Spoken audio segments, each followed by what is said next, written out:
కోమలంగా ఎండుతున్న ఒక ఊరిలో ఉదయం. గడప ముందు ఒక చిన్న పసుపు పిల్లి, మన పిల్లి బుజ్జి, తీపి కలలనుంచి మెలకువైంది. నాకు పాల కావాలి అంటూ ఆనందంగా తన చిన్న గిన్నెలోకు పరిగెత్తింది. కాని ఏమయింది చూస్తే గిన్నెలో ఒక్క చుక్క పాలుకూడా లేవు. ఓహో, ఇది ఎవరి పని అంటూ పిల్లి బుజ్జి తన డిటెక్టివ్ టోపీ వేసుకుంది. ముందుగా చిన్నీ ఎలుక దగ్గరకు వెళ్ళింది. నువ్వేనా అన్నట్టు అడిగింది. చిన్నీ తల ఊపుతూ, బుజ్జమ్మా, నిన్నటినుంచి నేను బయటకే రాలేదు. పత్తుల గూడులోనే ఉన్నా. పిల్లి బుజ్జి పాదముద్రలు చూసింది. ఎలుక పాదాలు ఎక్కడా లేవు. తర్వాత గోపి మేక దగ్గరకు వెళ్ళింది.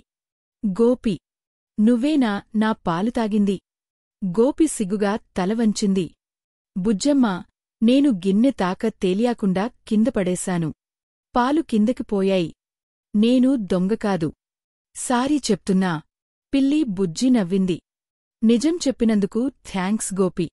అప్పుడే అమ్మమ్మ వచ్చి నవ్వుతూ అడిగింది. ఏమైంది బుజ్జమ్మా? ఇంకా పాలు తాగలేదు వేమ్మా?